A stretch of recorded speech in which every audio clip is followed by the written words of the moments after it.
There is a group of people, this Lutyens zone, that refuses to accept me. What exactly is this Lutyens zone according to you? Well, I think he's absolutely right in the sense that this incestuous Lutyens Kabaal actually started in the 80s. And it was when Rajiv Gandhi was Prime Minister and a court was created, and there were courtiers. And all the courtiers were then the power brokers. And that has continued traditionally. And to that degree, it was very incestuous because in those days there was no middle class. People only who went to Stevens or Oxford or Cambridge, you could get a job just by having gone to the college. You could be the biggest idiot ever, but there was this exclusive club that if you spoke the right English, like say Shashi Tharoor does now, and he sounds dated because regional language accented English is far more current, and because at that time that was it. And I'll give you an example, journalistic examples. For example, who used to get all the interviews of the Congress Party in the Congress Party's time?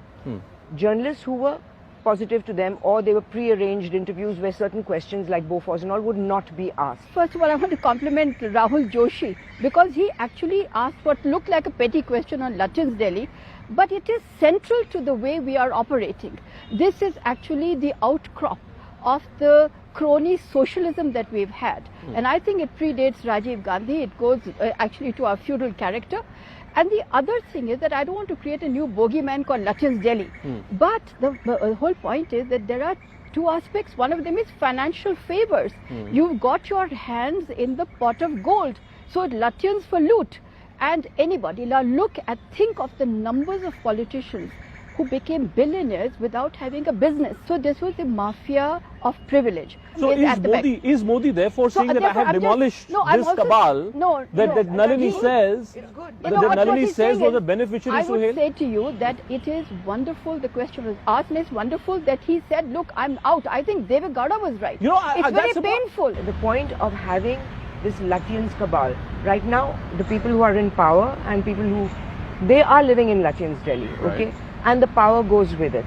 The problem with India is that businessmen believe that to get their business done, they have to get it done through sifarish and sucking up and even courting people who are close to the Prime Minister. Narendra Modi is completely right in saying that he was and is an outsider because culturally, if you even go to the ex-cabal of the Lutyens Delhi, of the UPA2, if you even say something that supports Narendra Modi's policies, you are considered like, oh, so you're so ghati. There was a time when, as I said earlier, everybody went to school with each other. Okay, my brother who runs India Today was in school with Rajiv Gandhi.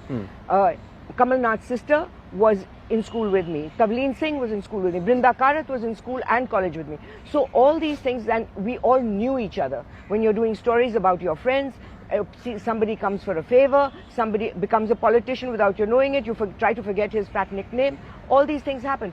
Today, it's upside down, which is wonderful because the middle class has risen, the lower castes are now coming into power.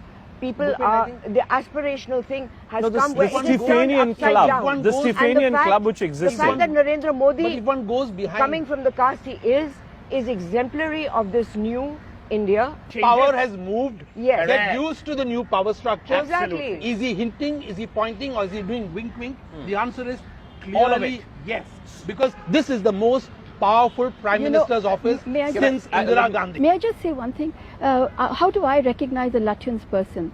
When you are approaching a person who's a Lutyens star, because you are not important, they look the other way, or they will keep talking to the other person, even if you're looking, in the periphery. They're just looking through you.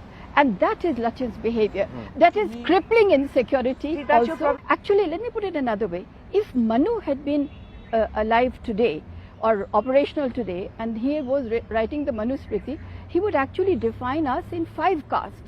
And Lutyens would be another caste. Would be another caste. Yeah. There was a group of people which believed were running the country. They believed they were running the country. They had the access, the levers of access. They believed they could get things done. What Modi's told everyone is that there's no getting things done anymore. did I get calls then or now? Do you know this person? I always say no, for two reasons. Number one, the worst thing you can do in this city is to tell anyone you know someone, because then you will be the target. If that person screws up, they'll abuse you. Second, this government, to my mind, and I may be wrong, it's perhaps the only time in independent India that we've had a corruption-free union cabinet. Right. By and large. Yeah, allegations have been made, not proven. No, which is whatever. a different case. So the limited point I'm making is what Modi said or what he intended to say was perhaps the symbolism that goes with the phrase Lutyens Delhi, which means there is no longer the favored few. Have a defining moment here. I think there's been an inflection point, and what Suhail said about no major scams, gotalas. Okay, that's one defining factor of this government.